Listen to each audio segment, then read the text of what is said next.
tugas untuk melakukan vaksinasi positif ke teman-teman yang ada di lingkungan. Kemungkinan saya akan laksanakan hari Senin tanggal 30 Januari.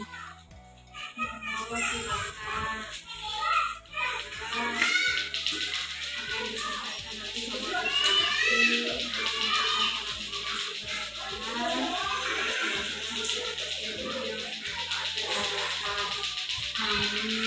terima kasih, insya Allah itu izinnya.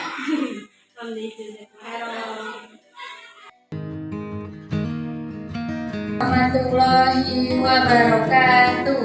Waalaikumsalam.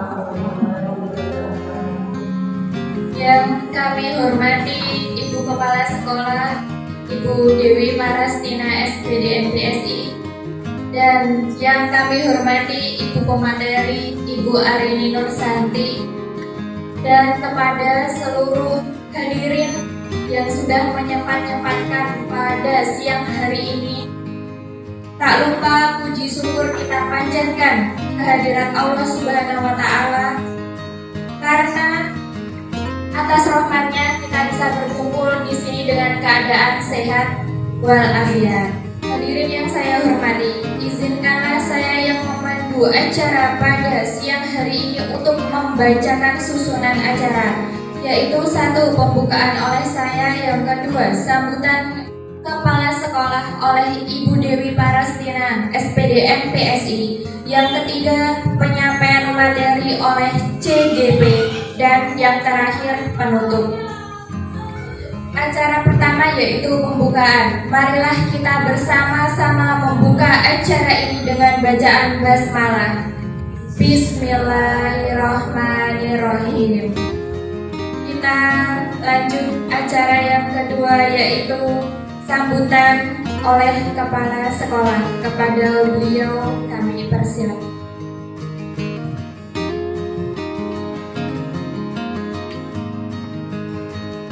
Assalamualaikum warahmatullahi wabarakatuh. Alhamdulillahirrahmanirrahim. Kita panjatkan puji syukur kita kehadirat Allah Subhanahu wa Ta'ala, yang mana pada siang hari ini kita berkumpul dalam rangka untuk penyampaian calon guru penggerak. Tema untuk penyampaian calon guru penggerak, di mana di sini nanti Bu Santi menyampaikan apa yang sudah dia dapatkan selama dia ikut jadi guru penggerak. Nah, nanti saya berharap pada teman-teman semuanya, teman-teman supaya mengambil ilmu dari yang dipaparkan Bu Santi, dan juga dari apa yang disampaikan Bu Santi nantinya bisa bermanfaat untuk kita bisa kita terapkan di sekolah kita ini. Jadi saya berharap teman-teman benar-benar mendengarkan secara seksama, benar-benar mendengarkan, jangan sampai ngantuk, apalagi ditinggal tertidur. Jadi saya berharap nanti yang disampaikan Bu Santi ini bisa kita terapkan di sekolah kita ini, dan saya berharap kedepannya nanti akan ada lagi calon-calon guru penggerak, atau kita sendiri nanti jadi sekolah penggerak. Itu harapan saya. Saya berharap sekolah kita lebih maju, jangan sampai hanya Bu Santi toh jadi guru penggerak, tapi di sini ada Bu Bella dan Bu guru yang lain ini bisa jadi guru penggerak. Syukur-syukur kita untuk tahun depan apabila ada pembukaan kita bisa jadi sekolah penggerak. Mungkin itu pembukaan dari saya. Nanti selanjutnya diteruskan oleh Bu Santi. Saya mohon teman-teman untuk mendengarkan secara seksama, dan apapun nanti yang disampaikan ke Bu Santi itu bisa bermanfaat untuk kita. Ibarat sebuah gelas, kalau gelas itu sudah terisi penuh, itu supaya airnya itu Kalau kita mau ngisi lagi itu kan nggak bisa airnya tumpah. Jadi sebaiknya bagaimana caranya supaya gelas itu bisa terisi lagi, yaitu dengan cara kita memindahkan air itu ke dalam gelas yang lain atau ke tempat yang lain atau kita minum. Nah, saya berharap seperti itu. Nanti teman-teman yang ada di sini jangan anggap bahwasannya kita itu lebih pinter sehingga nanti apa yang disampaikan Bu Santi itu nggak akan masuk karena kita merasa kita pintar. Tidak, tapi kita di sini semuanya sama-sama sharing belajar. Saya juga sendiri di sini masih belajar juga. Jadi saya berharap Bu Guru dan ibu-ibu yang lainnya juga mau sama-sama belajar. Terima kasih. Mungkin ini yang bisa saya sampaikan. Akhirul kali hada. Wassalamualaikum warahmatullahi wabarakatuh. Acara yang selanjutnya yaitu penyampaian materi oleh CGP. Kami persilahkan.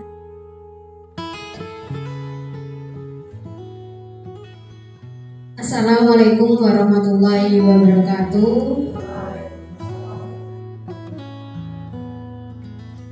Perkenalkan ya, kalau teman-teman sudah kenal gitu. Karena di sini di modul terakhir ini ada tugas bagi kami para CGP calon guru penggerak, yaitu diseminasi budaya positif di sekolah.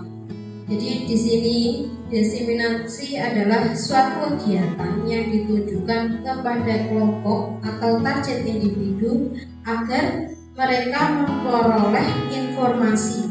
Kemudian setelah mendapatkan informasi akan timbul kesadaran menerima dan akhirnya memanfaatkan informasi tersebut. Jadi memang kami ditugaskan di modul 1 ini, di tugas terakhir 1.4 yaitu budaya positif. Kami menyampaikan ke teman-teman guru yang lainnya tentang materi budaya positif. Diperkenalkan diri, saya Arini Nur Santi, asli Riki ya. Asli mana lagi ya? Asli Riki. Oke, langsung saja saya mulai. Budaya positif. Di sini budaya positif adalah nilai-nilai keyakinan dan kebiasaan-kebiasaan di sekolah yang berpihak pada murid agar peserta didik dapat berkembang menjadi pribadi yang kritis, penuh hormat dan bertanggung jawab. Namanya saja sudah budaya positif. Jadi ya kebiasaan yang positif. Di sini ada 7 hal konsep utama yang akan saya sampaikan. Yang pertama yaitu perubahan paradigma belajar. Yang kedua, disiplin positif. Yang ketiga, motivasi perilaku manusia. Yang keempat, kebutuhan dasar manusia. Yang kelima, posisi kontrol restitusi. Yang keenam, keyakinan kelas. Dan yang terakhir adalah segitiga restitusi. Mungkin di sini ada yang pernah mendengarnya. Di sini kita belajar bersama, gitu. Pertanyaan pemantik. Di sini, apakah ibu atau bapak setuju dengan pernyataan ini? Hukuman dapat mendisiplinkan anak. Setuju atau betul? Yang setuju monggo angkat tangan. Hukuman dapat mendisiplinkan anak. Setuju? Yang tidak setuju angkat tangan. Kok gitu? Monggo bisa mengutarakan pendapatnya. Bebas. Siapa yang setuju dengan hal ini? Hukuman dapat mendisiplinkan anak. Ya boleh, monggo bebas. Silakan angkat tangan. Gak ada. Nanti kita bahas bersama. Hukuman apapun kira-kira dapat mendisiplinkan anak atau tidak? Oke, hukumannya positif. Oke. Yang kedua, pemberian hukuman dengan hal yang positif seperti membaca, membersihkan halaman sekolah dapat meningkatkan kedisiplinan anak. Setuju napa mboten? Oke. Yang ketiga yaitu memberi penghargaan dapat meningkatkan motivasi belajar anak. Setuju napa mboten? Setuju. Oke. Jadi semuanya rata-rata setuju ya. Oke, mari kita bedah. Di situ di depan panjenengan semua saya sudah memberikan satu kertas dan satu spidol, ya kan? Monggo untuk ditulisi hal yang berharga. Jadi cobalah secari kertas kecil, dituliskan benda atau sesuatu yang sangat berharga untuk Anda, kemudian diletakkan di salah satu tangan Anda. Terus genggam benda atau sesuatu tersebut dengan segala daya, buatlah sebuah kepalan. Nah, buatlah. Sudah ditulis? Kemudian yang teman satunya akan mencoba untuk semua tenaga dengan berbagai cara untuk meminta Anda memberikan benda tersebut. Bisa secara membujuk, bisa secara mengancam, secara menghardik, merayu, menyuap, atau apa saja. Yang penting bagaimana caranya agar kepalan tangan itu dibuka. Oke. Sudah ditulis semuanya? Boleh Aman, Soleh, mbaknya berdua masuk ke depan. Silakan.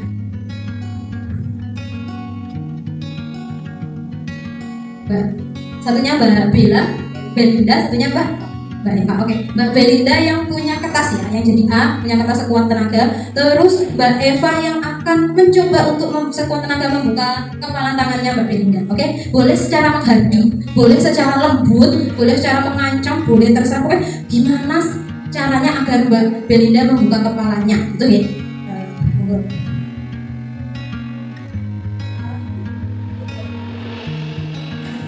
Boleh kayak kalau Belinda secara terserah, boleh secara lembut, boleh secara kasar, boleh. Ya, nggak boleh. Karena kita pengen lihat. Kita tahu isinya apa. Ini nggak buat orang tahu sih. Kalau isinya sendiri.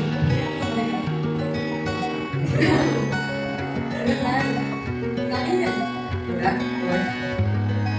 Kasih udah punya. Ada aku kasih gua apa?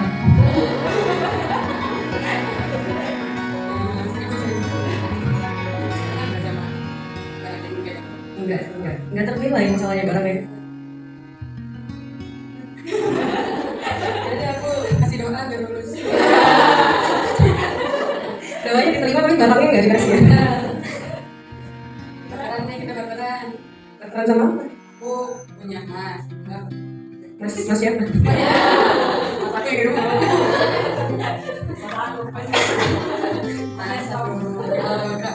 Nggak bisa, ini nggak bisa dihitungkan sama apapun masalahnya. Iya. Kami jelas atau masih mau berusaha banyak?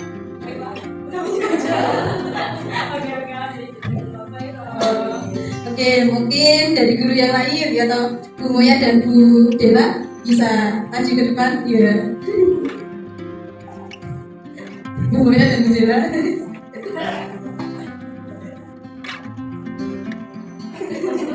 Monggo yang mau merayu siapa, yang mau dirayu siapa ya tuh. Oh, Mbak Dela mau merayu, coba kita lihat rayuannya Bu Dela apakah bisa berhasil pada Bu Moya.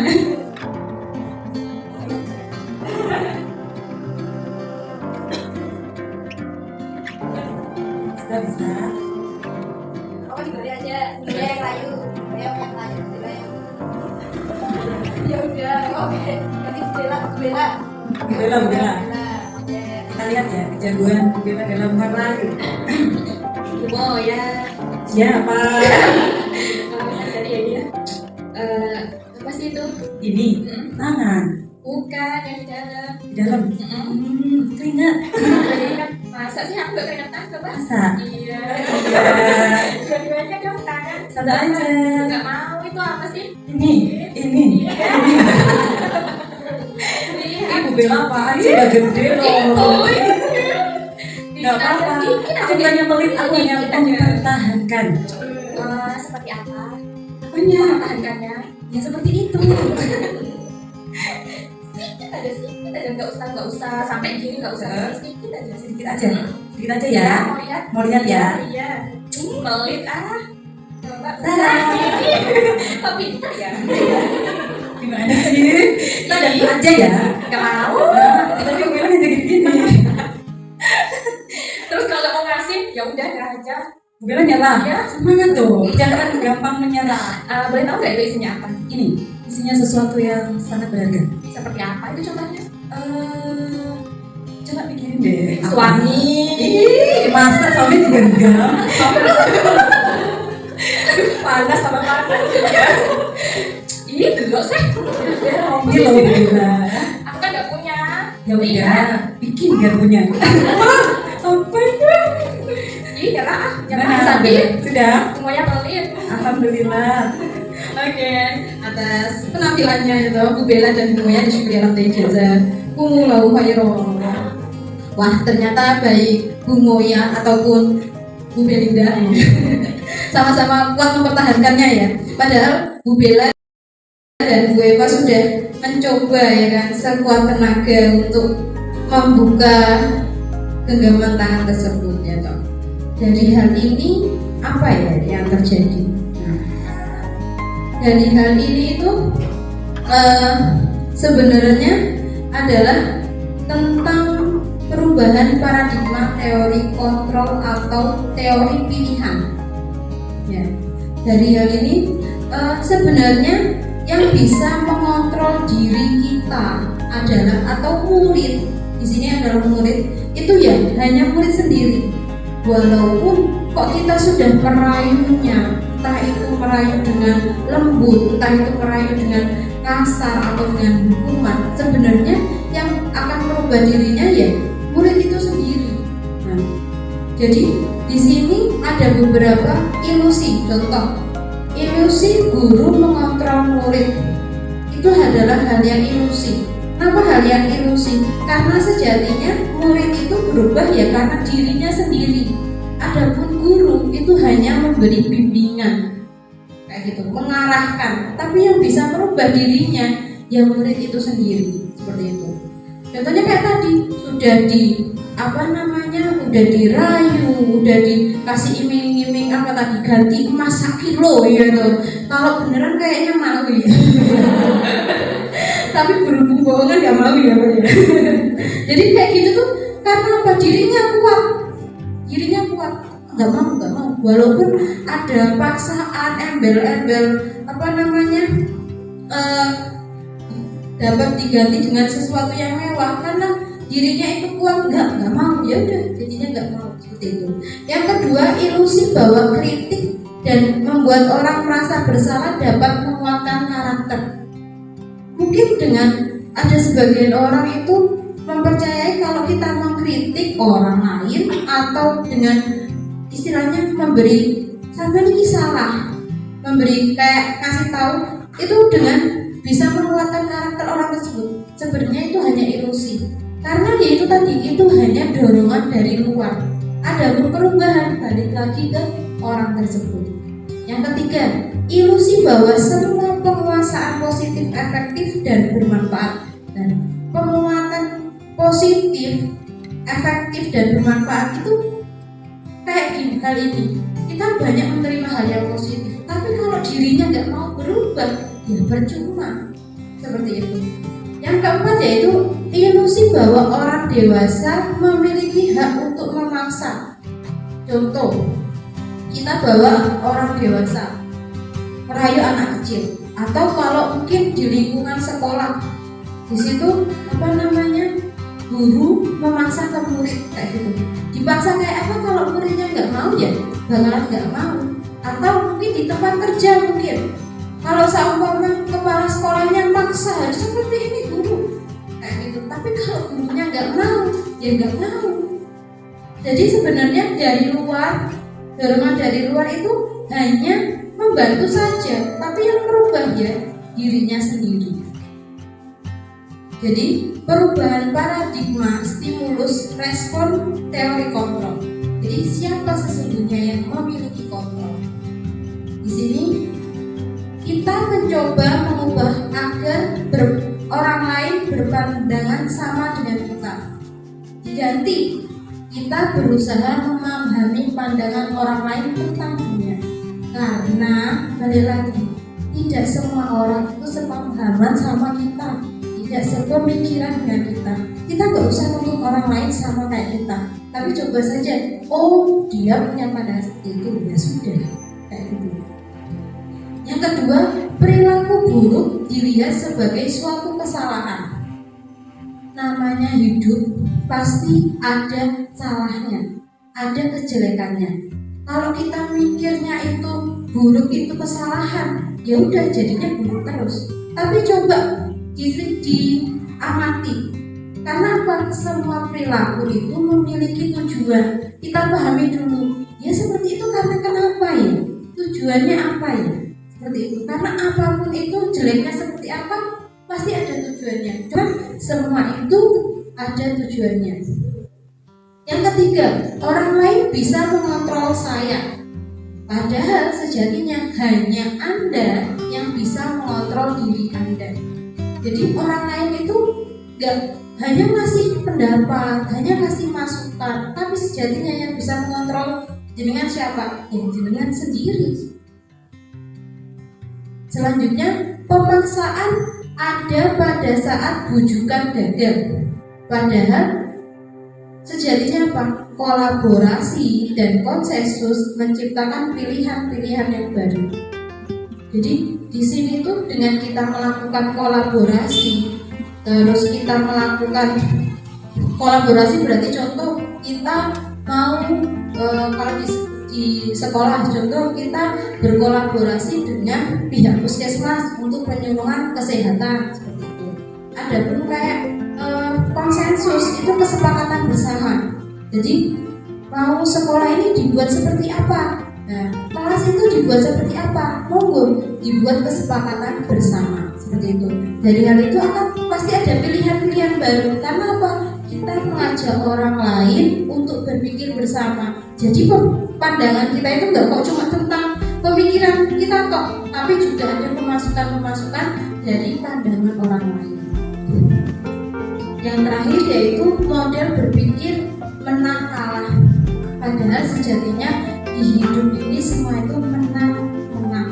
Entah itu baik, entah itu buruk, itu semua itu menang-menang. Kenapa? Semua itu ada tujuannya. Entah itu hal baik, entah itu hal kurang baik, itu semua ada tujuannya. Nah, di sini ada diagram nih, mau tampil tentang disiplin positif. Jadi di sini itu teori kontrol, teori pilihan. Yang pertama yaitu Anda tidak bisa mengontrol orang lain, hanya Anda yang bisa mengontrol diri Anda.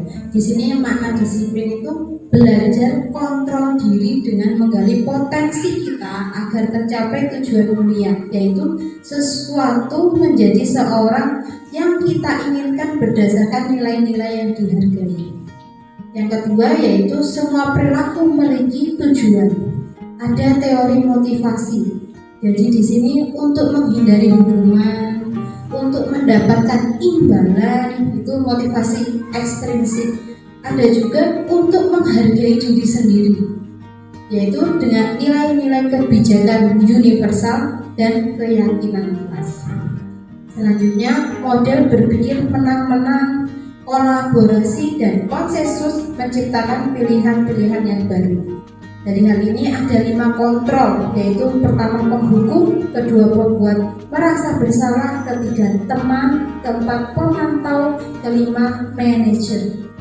Dan ada juga segitiga restitusi, yaitu yang pertama menstabilkan identitas, validasi kebutuhan, menanyakan keyakinan.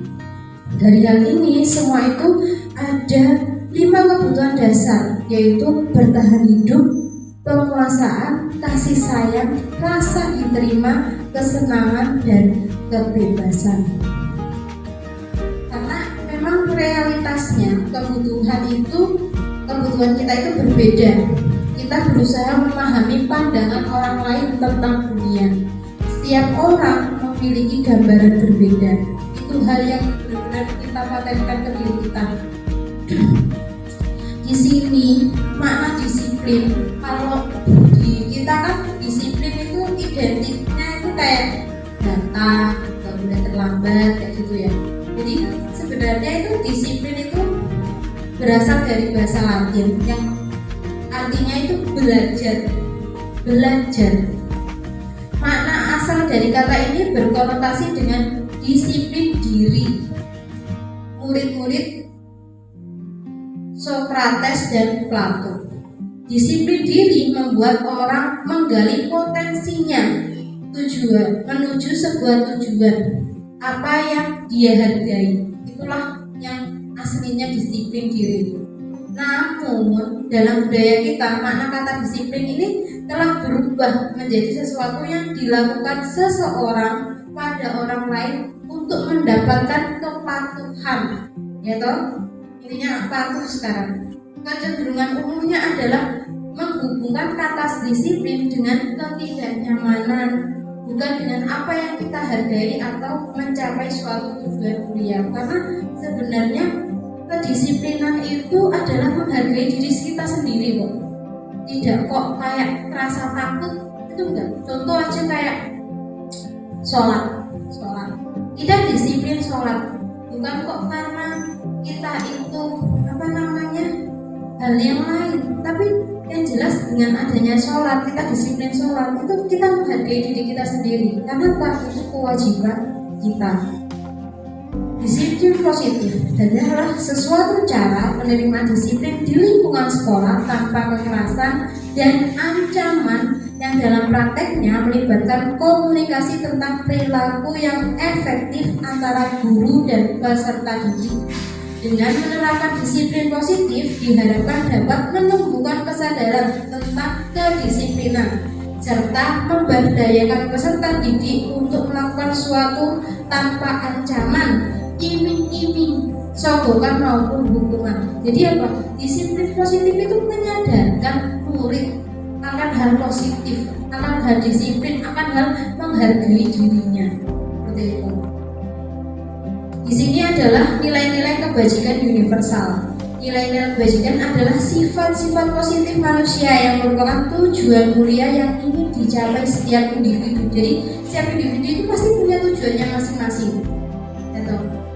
Nilai-nilai tersebut bersifat universal, lintas bahasa, bangsa, agama maupun latar belakang. Setiap perilaku atau perbuatan memiliki suatu tujuan. Dengan mengaitkan nilai-nilai kebajikan yang diyakini seseorang, maka motivasi intrinsik akan terbangun, sehingga menggerakkan motivasi diri dalam untuk mencapai tujuan mulia yang diinginkan. Jadi tiap orang pasti punya keinginannya masing-masing. Dan di sini nilai-nilai kebajikan yang ingin dicapai oleh setiap anak Indonesia kita kenal dengan profil pelajar Pancasila. Mungkin familiar ya? Belum? Atau ada yang sudah pernah mendengarnya ya kan?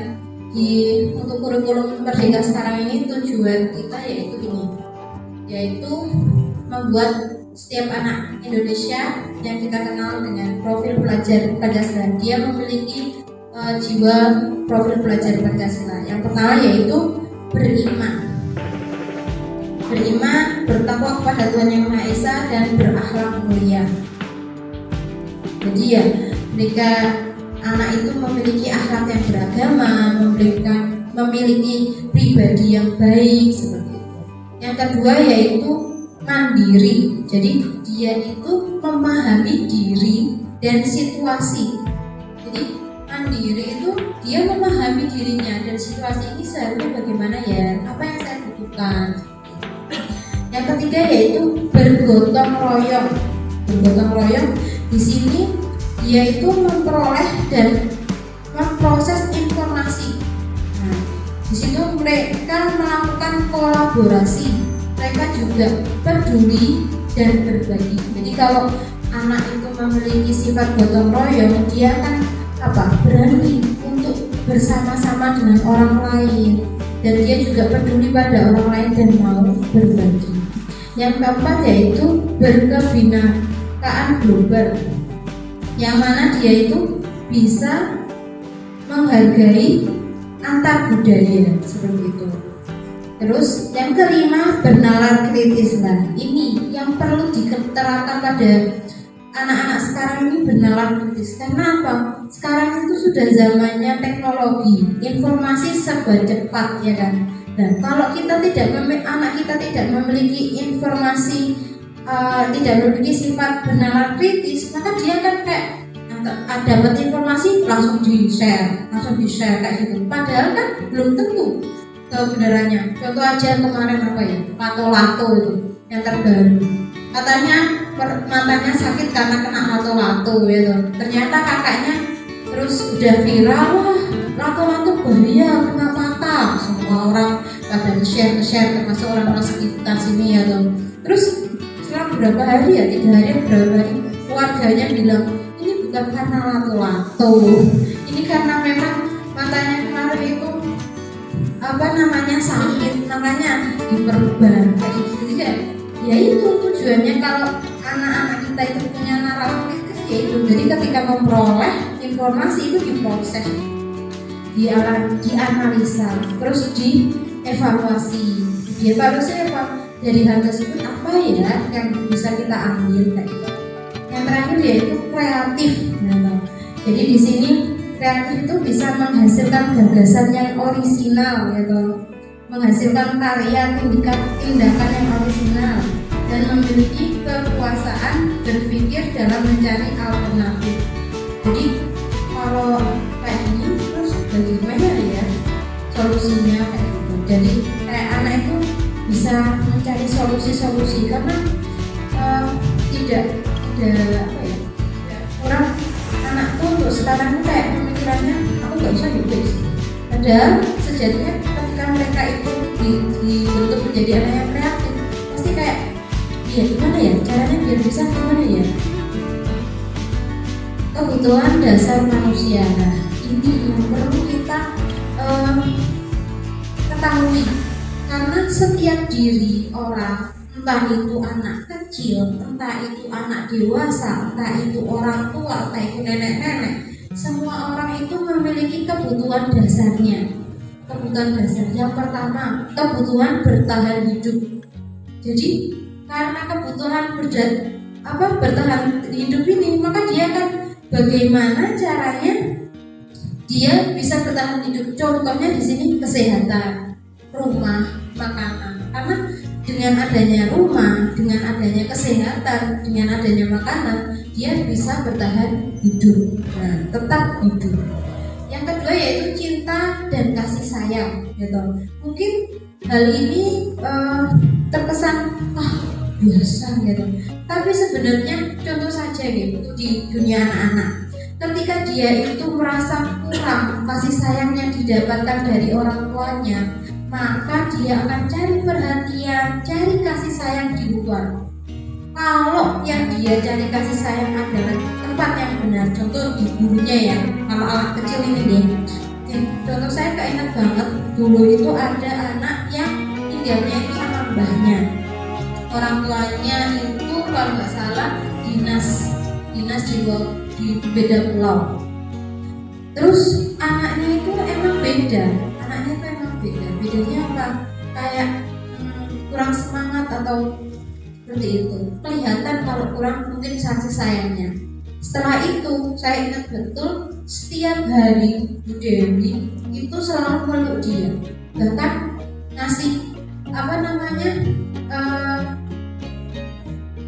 ke dia pilihan mau Bu Dewi peluk seperti itu. Padahal itu hal yang sepele ya, mungkin dipeluk, tapi ya itu karena pelukannya Bu Dewi, karena rasa cinta, rasa kasih sayang tadi, anak itu benar-benar beda jadinya dia malah jadi kayak anak lebih yang penurut seperti itu. Dan sampai sekarang pun juga anaknya juga alhamdulillah, walaupun mungkin orang tuanya jauh, dia juga kelihatan senang kayak gitu. Karena ya itu tadi, ketika anak itu kurang kasih sayang, maka dia akan cari kasih sayang yang lain. Kayak dari orang tua kurang, ya udah cari kasih sayang yang lain. Ya kalau kasih sayangnya mintanya ke guru kayak gitu ya, takutnya kalau yang udah dewasa cari kasih sayangnya di luar, terus nego ya kan, hal yang negatif, apalagi cewek ya kan.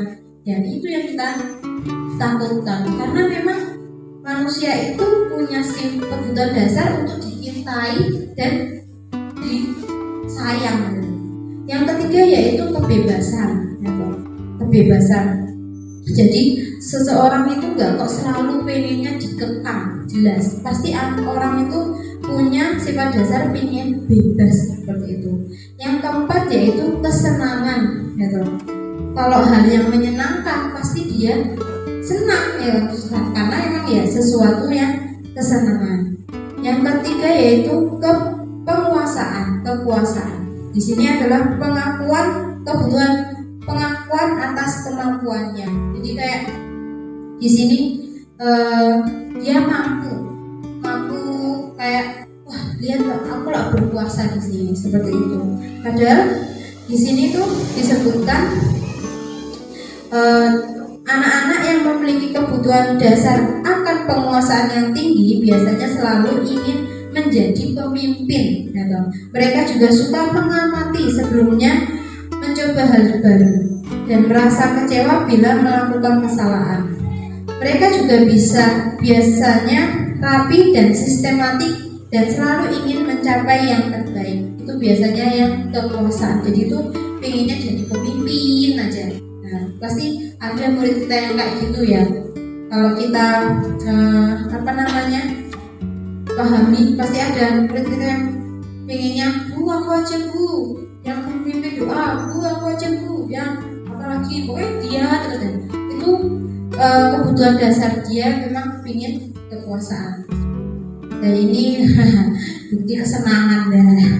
Ini saya contohkan dari kelas saya ya, karena dengan bukti kesenangan ini maka anak itu datang ke sekolah itu pasti semangat karena ada kesenangan di sekolah ini, makanya dia semangat untuk melakukan sekolah. Jadi untuk teori motivasi perilaku manusia itu ada motivasi eksternal dari luar dan ada motivasi internal. Di sini untuk menghindari ketidaknyamanan atau hukuman, apa yang akan terjadi apabila saya tidak melakukannya. Jadi ini dari luar, motivasi dari luar. Yang kedua, untuk mendapatkan imbalan dari orang lain atau institusi, apa yang akan saya dapatkan apabila saya melakukannya.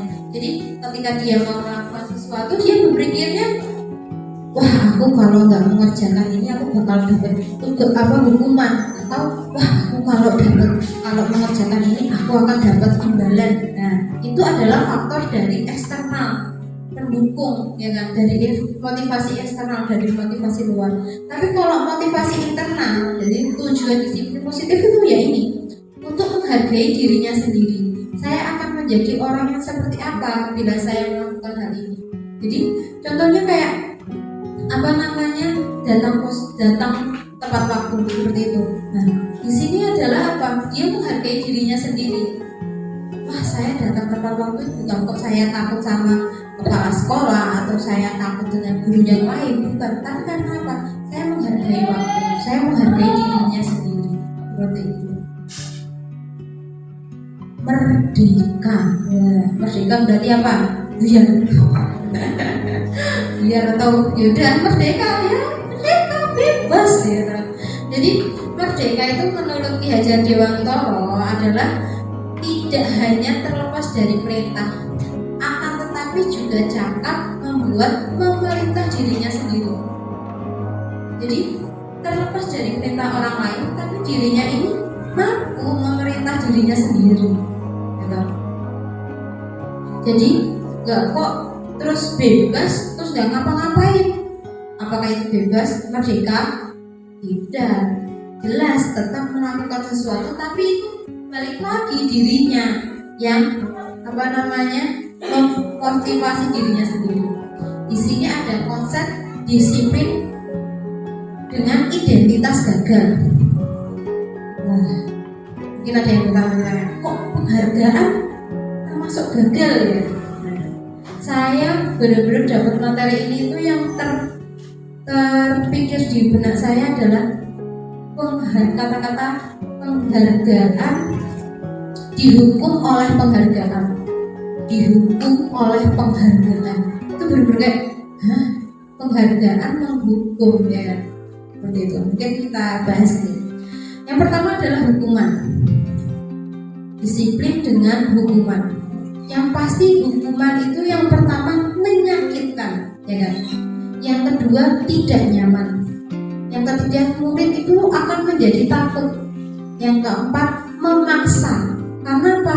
Kalau nggak mau ya akhirnya akan dihukum. Nah, jadi sifatnya apa? Memaksa. Berikutnya apa? Menyembunyikan kesalahan. Kadang itu kayak ya apa gak dihukum kayak gitu. Yang terakhir yaitu menjadi rendah diri. Karena apa? Dia berpikirnya hanya takut dihukum, bukan kok karena menghargai dirinya, takut dihukum seperti itu. Penghargaan. Kenapa penghargaan menjadi identitas Gardel? Mungkin ini termasuk benar-benar kayak masukan juga, karena saya belum merasa iya. Penghargaan. Di sini penghargaan itu tidak efektif. Karena apa? Penghargaan contoh zaman dulu itu ada ranking, ya kan? Dan ada ranking, pastinya dapat ranking yang nilainya bagus. Jadi yang tidak dapat ranking, gak usah belajar teman-teman. Paling tuh ya sing dapat ranking ya ada terus, ya kan? Jadinya apa? Anak-anak yang lain itu untuk belajarnya itu kurang, ya kan? Terus yang kedua, merusak hubungan dan sikap miring. Untuk anak PAUD, anak TK yang udah pernah, ya kan? Kita buat lomba, tujuannya biar ya buat seru. Terus namanya lomba ada yang menang dan kalah. Akhirnya yang menang dapat piala, yang nggak menang nggak dapat. Akhirnya apa? Nangis ya nggak dapat. Nah, di situ kan bisa apa? Merusak hubungan. Terus sikap iri itu tadi loh muncul seperti itu. Yang ketiga yaitu mematikan kreativitas. Karena memang ketika seseorang itu sudah terbiasa untuk kayak wah aku biar itu penghargaan gimana ya. Jadi kayak Yus tujuannya hanya penghargaan. Gak kok dia mencoba hal yang lain yang gak harus dapat penghargaan gitu loh. Yang selanjutnya menghukum dengan ranking seperti tadi. Yang keempat merampas hak menghargai. Jadi apa? Karena ya itu tadi dengan penghargaan nanti orang itu menghargainya kurang. Apik ya udah, ya masih menang, yaitu piala ya kan. Jadi yang kalah itu merasanya ya udah. Padahal apa? Kalau kita tanamkan ada yang bagus, ada yang kurang bagus kayak gitu ya mungkin. Kita itu tanamkan apa? Menghargai. Wah, dia bisa ya menghargai diri. Wah, dia bisa ya kayak gitu. Dengan dia mampu melakukan hal itu kan berarti apa? Hal yang baik untuk dirinya, ya kan?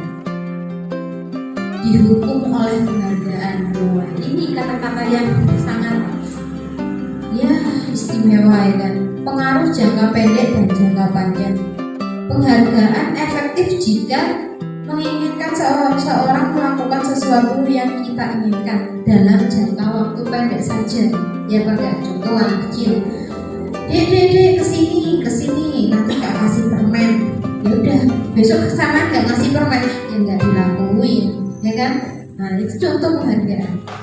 Yang kedua, jika kita menggunakan penghargaan lagi dan lagi, maka orang tersebut akan bergantung pada penghargaan yang diberikan serta kehilangan motivasi di dalamnya, dari dalam. Contoh kayak sholat. Di situ kok seumpama kita melakukannya anak dalam sholat suruh baris atau mau ke upacara, ayo baris yang rapi, ya kan? Nanti yang baris rapi dapat permen. Ya udah kasih permen. Kalau seumpama kok gak dikasih permen ya dia tidak mau baris dengan rapi. Padahal apa? Motivasi dalam dirinya nanti dia menghilang. Karena apa? Pengennya dapat permen, dapat penghargaan seperti itu. Yang ketiga, jika kita mendapatkan penghargaan untuk melakukan sesuatu yang baik, maka sekalian kita senantiasa berharap mendapatkan penghargaan tersebut lagi, kita pun menjadi tidak menyadari tindakan baik yang kita lakukan. Jadi apa, pemikirannya hanya dapat penghargaan. Padahal sejatinya apa?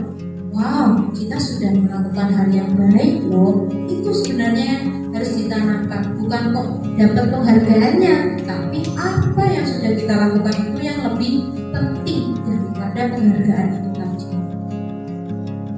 Dan yang benar, kita disadar bareng-bareng ya kan, yang benar itu bukan kok penghargaan, tapi apa? Pengakuan atau apresiasi. Di sini adalah apresiasi adalah penilaian positif yang diberikan seseorang terhadap orang lain atau bisa juga terhadap sesuatu yang dia kerjakan. Oke. Selain pekerjaan, apresiasi juga lekat dengan sesuatu hal yang berhubungan dengan karya seni, karya sastra atau karya-karya lainnya.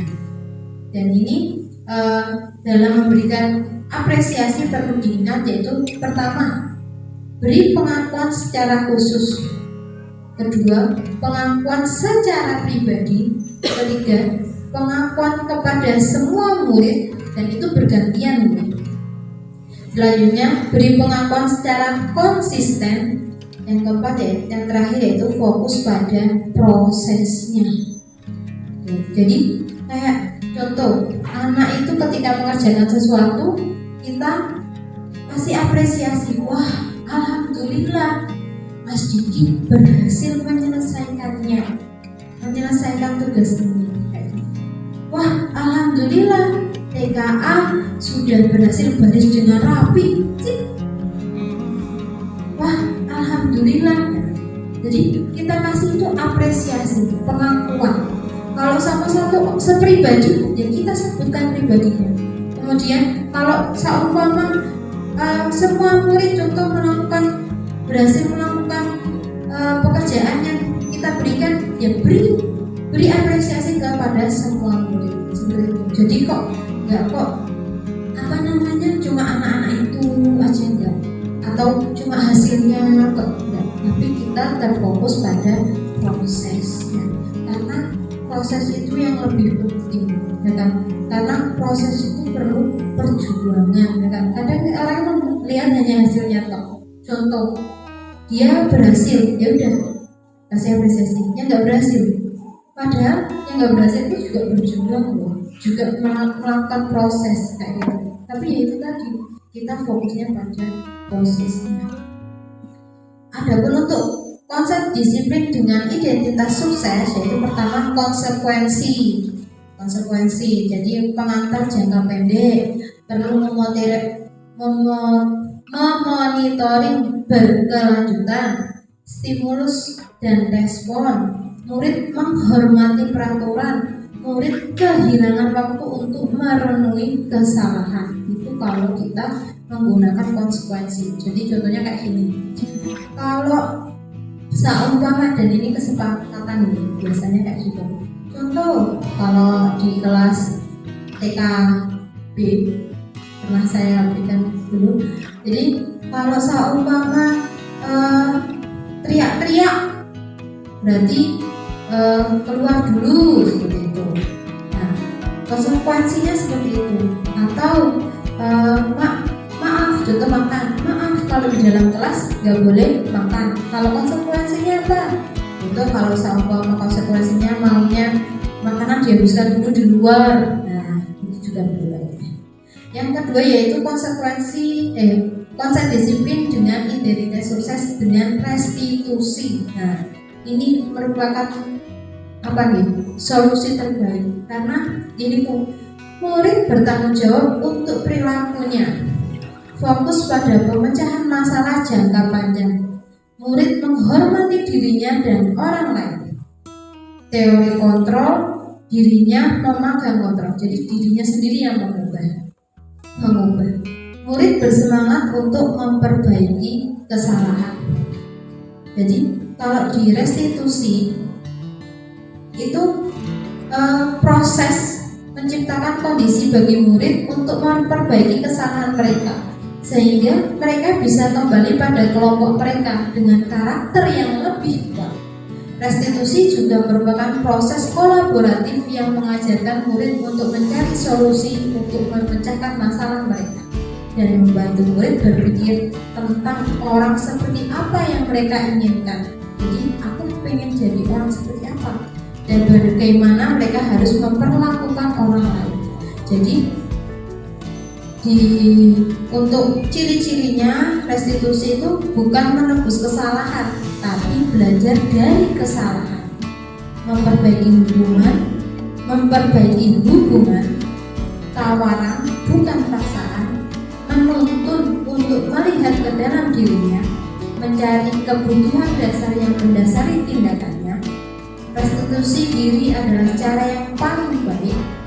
Fokus pada karakter bukan tindakan, fokus pada solusi, mengembalikan murid yang berbuat salah pada kelompoknya. Jadi saya berikan contoh di sini. Contoh, ada anak yang bertengkar. Jadi ada anak yang bertengkar. Nah, di situ kita nggak kok langsung menjudge anaknya atau kayak langsung minta maaf seperti itu. Enggak. Saya berikan contoh di sini, siswa tidak mengerjakan tugas. Ketika tidak mengerjakan tugas, kalau hukuman, guru itu langsung menghukum siswa itu dengan yang tidak mengerjakan tugas push up 15 kali. Terus guru marah-marah, muridnya jadi takut. Biasanya kalimatnya itu, peraturannya itu seperti ini. Kalau kamu telat, berarti push up 15 kali. Hukuman, dan dia membuat anak itu menjadi takut. Gurunya marah-marah, itulah hukuman. Biasanya identiknya seperti itu. Ada konsekuensi, biasanya guru memberikan konsekuensi untuk mengerjakan tugas saat istirahat. Contoh, karena kamu tadi tidak mengerjakan PR, berarti konsekuensinya waktu istirahat kamu mengerjakan PR-mu. Konsekuensi itu biasanya, dimana biasanya guru itu tegas dan siswa menghormati peraturan itu. Ya sudah, karena saya tidak mengerjakannya, saya harus konsekuensi dengan tidak istirahat. Kalimatnya biasanya gini, apa peraturannya? Ayo ingatkan. Terus, mampukah kamu melakukannya? Adapun yang terakhir, yang restitusi, yaitu pertama itu guru menanyakan keyakinan kelas dan membantu siswa menyelesaikan masalahnya. Jadi ditanya pada guru, gurunya tanya keyakinan kelasnya seperti apa. Guru terbuka dan siswa menghormati dirinya. Contoh kalimat, apa yang kamu yakini, apa yang bisa kamu lakukan untuk memperbaiki ini. Jadi anak itu digali sendiri. Contoh di sini tuh ada beberapa kata, yaitu contoh di sini ada 5 posisi kontrol. Yang pertama itu menghukum, kedua membuat orang merasa bersalah, yang ketiga teman, pemantau, dan yang terakhir manajer. Ya. Di sini guru berbuatnya itu kalau menghukum menghardik, nunjuk biasanya marah-marah. Terus guru berkata, kamu tidak melakukannya, awas ya, rasakan. Hasilnya apa? Anak itu nggak kok malah takut, nggak kok malah sadar juga, tapi anak itu malah memberontak. Ya benar. Kita sebagai penang, kita jadi murid ya toh. Ketika ada murid yang kayak gitu tuh malah kita kayak bukan kok kita tersadar enggak, tapi malah kayak memberontak. Murid meletakkan guru di luar dunia yang berkualitas. Kalau begitu muridnya biasanya menjawab, biarkan saja, nanti juga marah-marah lagi. Ya toh, biasa gurunya udah emang biasa marah-marah, ya udah biarin. Dampaknya ya murid mengulangi lagi. Karena apa? Mereka itu bukan disadarkan, ya kan? Kalau orang merasa bersalah itu biasanya itu kayak seharusnya kayak gitu. Terus atau bilang ibu kecewa dengan kamu, kan ada ya yang seperti itu. Nah, kalau biasanya gurunya itu ngomongnya kamu seharusnya seperti ini, ibu lebih ibu lelah sekali menghadapi kamu, ibu stres. Jadi seolah-olah tuh anak itu salah. Gurunya bilang kayak gitu, ibu tuh capek, jangan terus bagaimana, ibu itu lelah menghadapi kamu gitu. Itu menyadarkan anak dengan membuat orang bersalah. Di situ apa yang dihasilkan?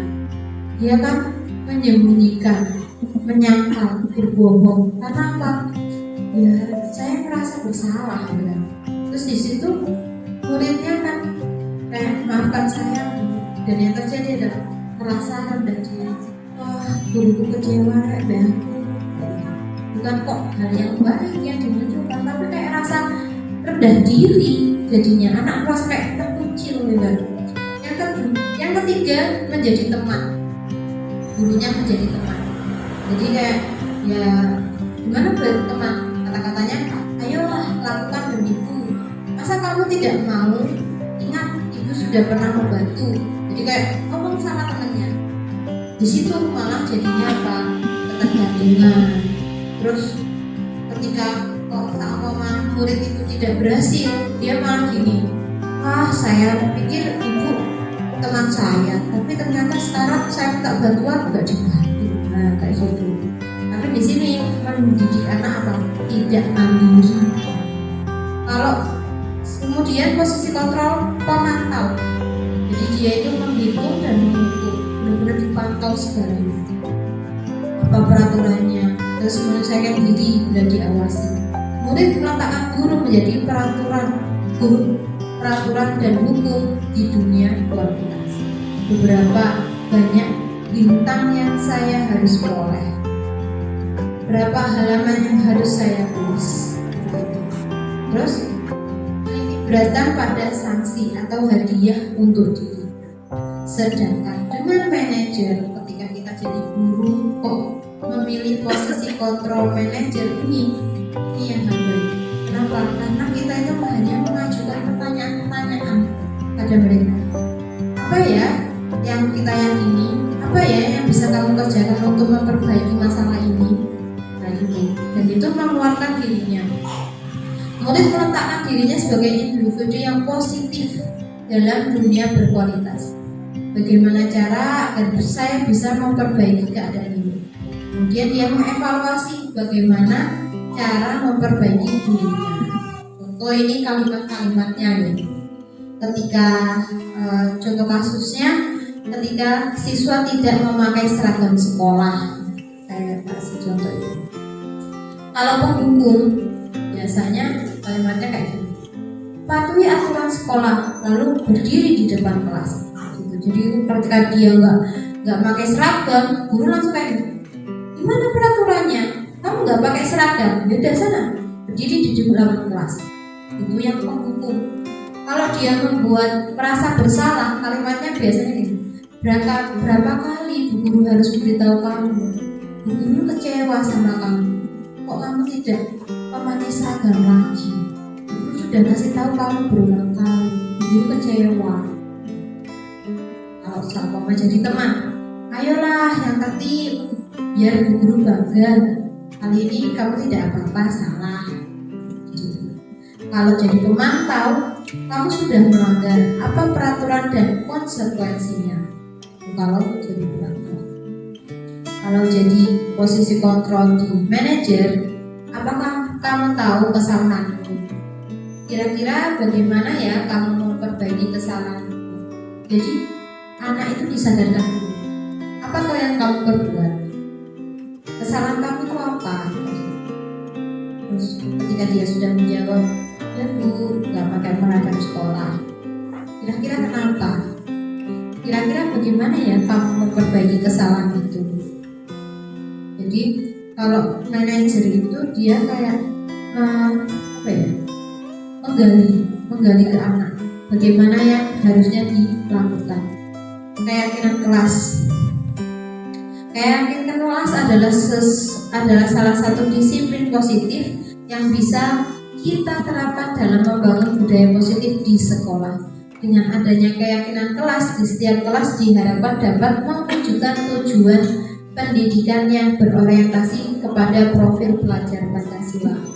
Nah, kenapa kok tidak peraturan kelas, kenapa kok harus keyakinan kelas? Jadi di sini contoh, mengapa kita memiliki peraturan tentang menggunakan helm pada saat mengendarai kendaraan roda 2? Nah, kemungkinan jawaban Anda adalah untuk keselamatan, ya kan?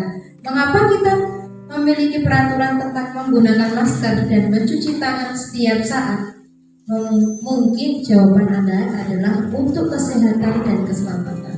Nah, ini keselamatan dan kesehatan ini yang dimaksud adalah keyakinan. Kemarin saya sudah di kelas saya melakukan keyakinan kelas. Nah, ini keyakinan kelas yang kami buat. Dan alhamdulillah di sekolah kita sebenarnya sudah melakukannya. Mungkin kita kalimatnya peraturan kelas, tapi ternyata itu adalah keyakinan kelas.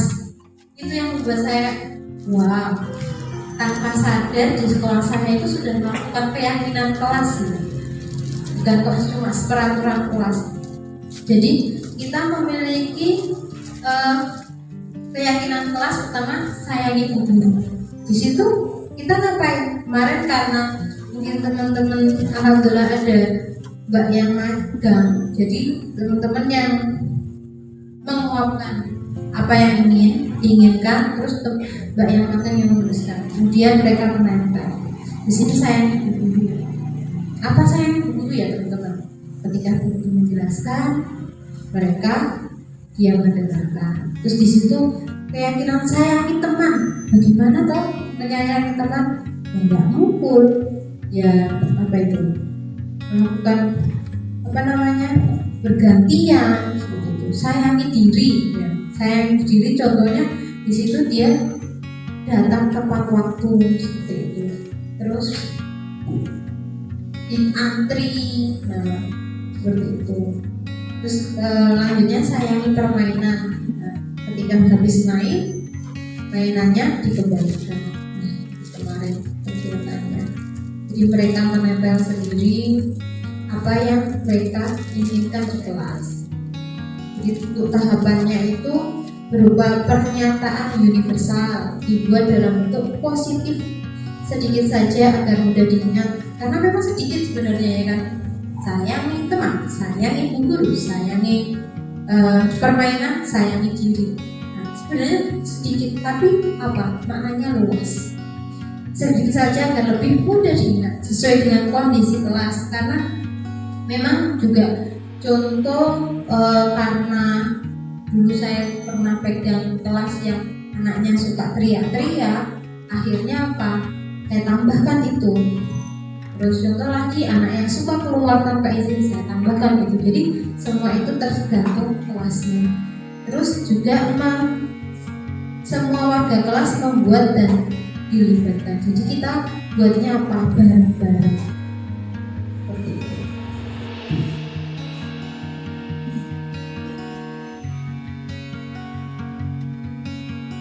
Inilah tujuannya. Ketika peraturan kelas itu ada, keyakinan kelas itu terbentuk dengan baik, lingkungannya positif, maka akan terbentuk budaya positif. Nah ini namanya juga budaya positif, berarti ya lingkungannya pun positif. Di dalamnya yang ada adalah hal-hal yang positif. Yang terakhir yaitu materi tentang segitiga restitusi. Jadi di sini tuh segitiga restitusi yang pertama yaitu menstabilkan identitas, memvalidasi tindakan yang salah, terus menanyakan keyakinan. Dan di sini untuk kegiatannya itu tergantung dengan masalah yang ada. Kalau seumpama itu hal yang kecil tidak perlu juga nggak apa-apa. Tapi kalau seumpama itu hal yang perlu, ya monggo digunakan. Seperti itu. Kalau ada cerita seperti ini. Jadi Budi dia itu bertengkar dengan Anton, contoh. Setelah itu setelah bertengkar sampai bajunya uncle itu kancingnya terlepas. Akhirnya datang ke gurunya kedua. Dan untuk menstabilkan identitas itu seperti apa? Ditanyai, apa yang telah kamu lakukan? Jadi di sini ditanya dulu apa yang sudah kamu lakukan. Setelah itu kita kasih tahu berbuat salah itu hal yang manusiawi. Langsung, tidak ada manusia yang sempurna. Bapak, ibu juga pernah berbuat salah. Kita pasti bisa menyelesaikan masalah ini.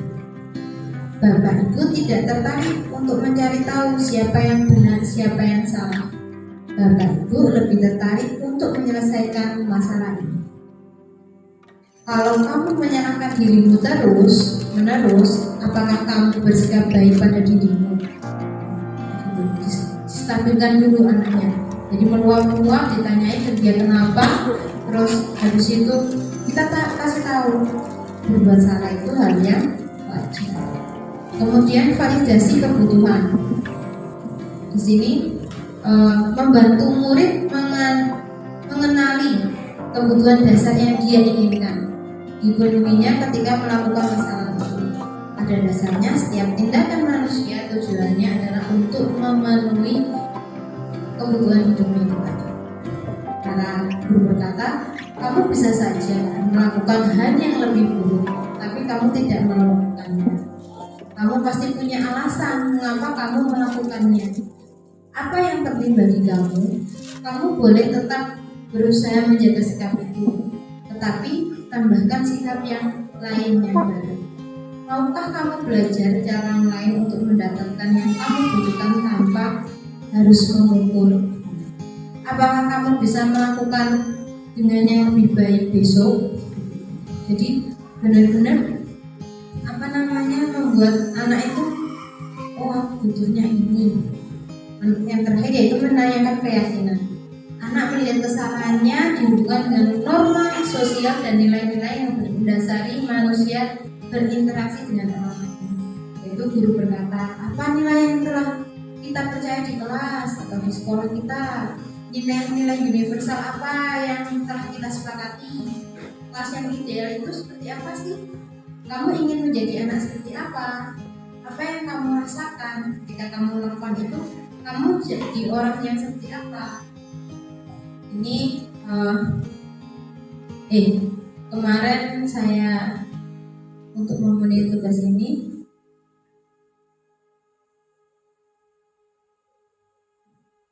adalah contoh segitiga restitusi yang telah saya lakukan.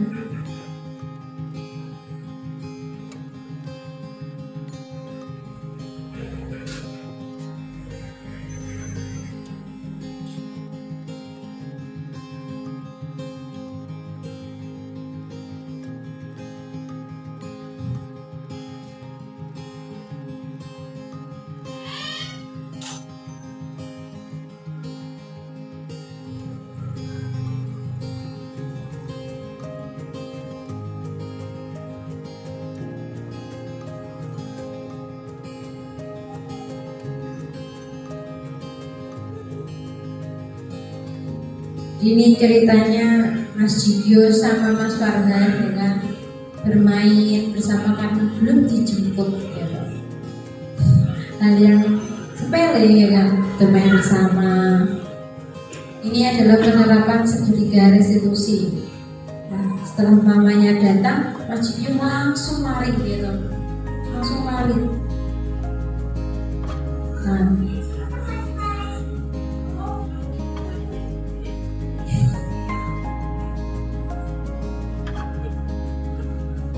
Mas Farhan mengadu pada Bu Santi ya toh.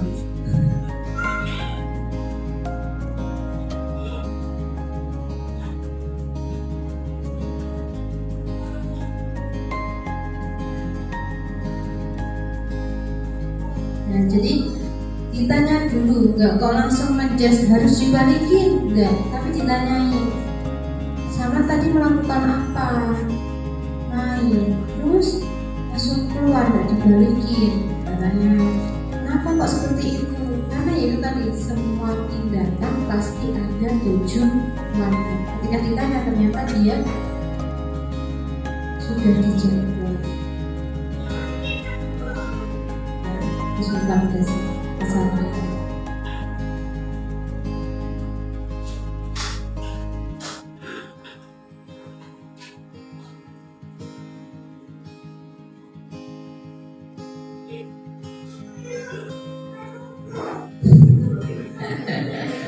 Ini beneran cuma waktu kegiatan ini benar-benar saya juga wah, alhamdulillah, apa responnya mereka itu benar-benar luar biasa. Terlalu jelas ya. Ketika saya tanya, Mas Jinyo ingin jadi anak seperti apa toh? Aku ingin jadi anak yang hebat. Terus saya wow, benar-benar wah ya itu tujuannya dia ingin jadi anak yang hebat. Makanya ingin jadi anak yang hebat karena itu dia mempunyai tujuan seperti itu untuk dirinya. Ketika dia punya, aku yakin bisa jadi anak yang hebat. Ya, anak yang hebat seperti apa? Ya seperti itu tadi. Kita bermain, setelah saya bermain. Ini kasus kedua. Kasus kedua ini Mbak Bilkis sama Mbak Akila royoan selurutan ya, selurutan kita.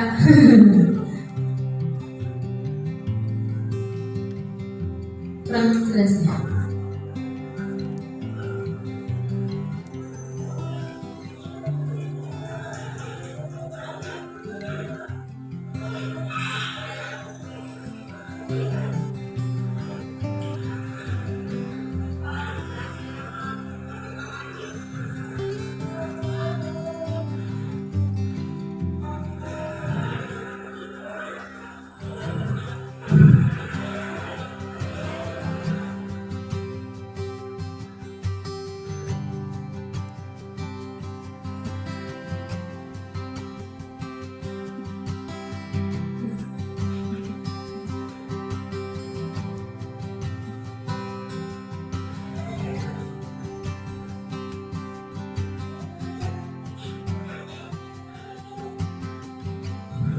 Ya terlalu jelas ketika saya tanya Mbak Akila ingin jadi anak seperti apa toh?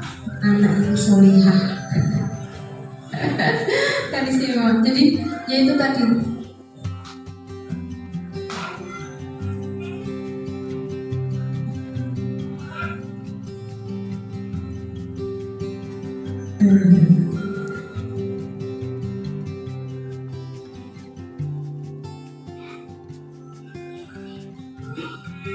Dan ini itu saya nggak kok sebelumnya saya nggak kok ngasih tahu mereka kamu harus jadi anak yang seperti ini, enggak. Dan itu emang juga surprise buat saya ketika kita melakukan kegiatan itu, terus dia menjawab saya ingin jadi anak yang hebat, saya ingin jadi anak yang solehah, gitu. Jadi benar-benar kayak istimewa sekali anak tersebut. Jadi ya itu budaya positif itu memang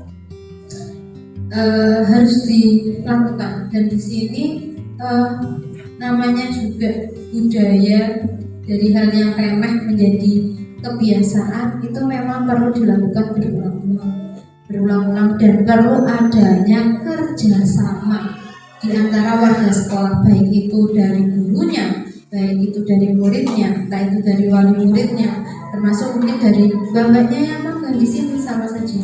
Jadi perlu kerjasama yang baik untuk menghasilkan budaya yang positif ini untuk dilakukan di sekolah. Jadi untuk refleksi ya toh. Mungkin dari salah satu mbaknya hal baru apa, atau dari guru-guru yang lainnya, hal baru apa yang merubah paradigma saya yang saya dapatkan. Mungkin bisa mengutarakan pendapatnya dari apa yang telah sampaikan, apa yang bisa jenengan ambil, monggo.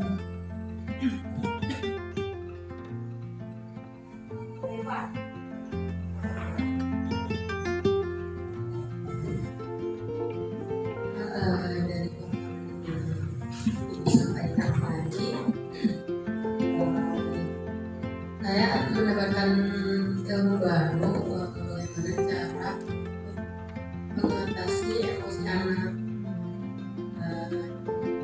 Biasanya saya yang itu langsung nanya kenapa masalahnya ada apa, saya langsung dijelasin.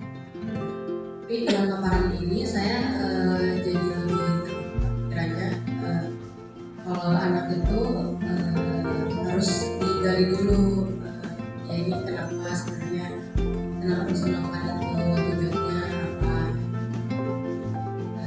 Jadi selain itu juga saya mendapatkan pengetahuan baru mengenai kalau anak itu sebenarnya mau melakukan segala sesuatu hal maupun dia berprestasi atau tidak, sebenarnya kita patut mengapresiasi dia, karena dengan cara kita mengapresiasi anak itu jadi tumbuh berkembang, tidak terpatok dengan apa yang kita kasih. Ya, jazakillahu khairan Mbak Eva. Mungkin dari teman-teman yang lainnya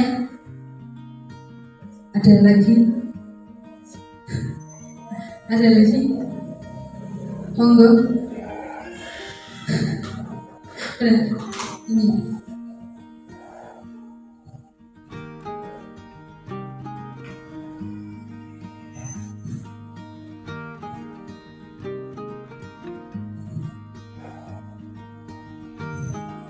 Mengenai pelajaran yang saya dapatkan dari sesi ini yaitu banyak sekali, terutama dalam menghadapi anak-anak, yang mana kita itu tidak hanya dengan hukuman ataupun penghargaan yang disebutkan anak tersebut, padahal sebenarnya itu hal yang salah, tapi hal tersebut itu ada suatu hal yang sering atau banyak diterapkan di dalam penerapan kita di sekolah juga ya, pada terus itu banyak diterapkan, ternyata itu ada hal yang salah. Jadi saya baru tahu kalau itu sebenarnya hal yang salah.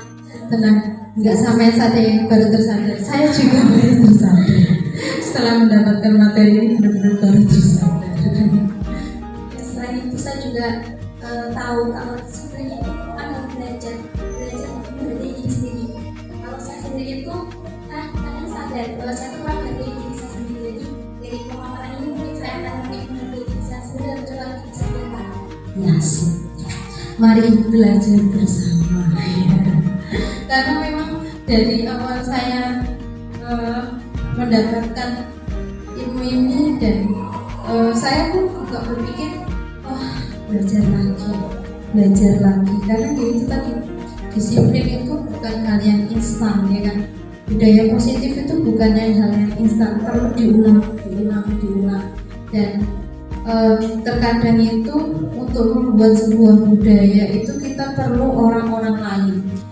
Kadang maunya ayolah kayak gini langsung bareng-bareng, tapi ternyata itu nggak mudah dan kekuasaan itu penting, tapi ketika memang dari kita itu belum ada kekuasaan ya sudah, kita mulai saja dari diri dulu, nggak usah kok kita niatkan untuk jadi contoh yang lainnya, enggak, tapi apa, buat diri saya sendiri, hal yang baik buat diri saya sendiri kayak gitu, nanti perlahan semua itu akan berjalan. Jadi kalau benar-benar yang saya dapatkan itu ya itu tadi, nggak usah kok menuntut orang lain, nggak usah, untuk diri sendiri saja, nggak menuntut, menghargai diri sendiri saja. Insya Allah seperti itu. Setelah mungkin juga sekian atau ini perasaan yang muncul ya selama mengikuti sesi ini, khususnya mengenai makna disiplin dan motivasi intrinsik, senang nopo susah. Alhamdulillah, itu tadi ya, ayo belajar bersama. Terus di sini peran Among yang telah dilakukan ya tadi seperti Mbak Eva dan Mbak Putri sudah lakukan, yang biasanya mungkin dengan perasaan umumnya seperti itu, dengan adanya ini kedepannya ya mari kita membuat dengan teori kontrolnya tadi jadi apa? Manajer. Jadi manajer. Jadi manajernya itu menggali saja. Bagaimana sebaiknya bagaimana. Ya, alhamdulillah ya. Sekian ya.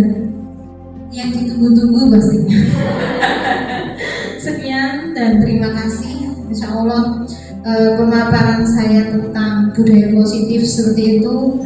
Ada kurang lebihnya dari saya dalam menyampaikan materi ini. Saya minta maaf yang sebesar-besarnya.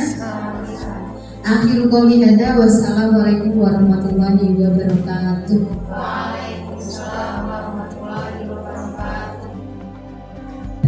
Hadirin yang saya hormati, tibalah di penghujung acara yaitu penutup. Kita tutup dengan bacaan hamdalah. Alhamdulillah. Dan dari saya selaku MC, bila banyak salah kata, saya mohon maaf yang sebesar-besarnya. Wabillahi taufiq wal hidayah. Wassalamualaikum warahmatullahi wabarakatuh.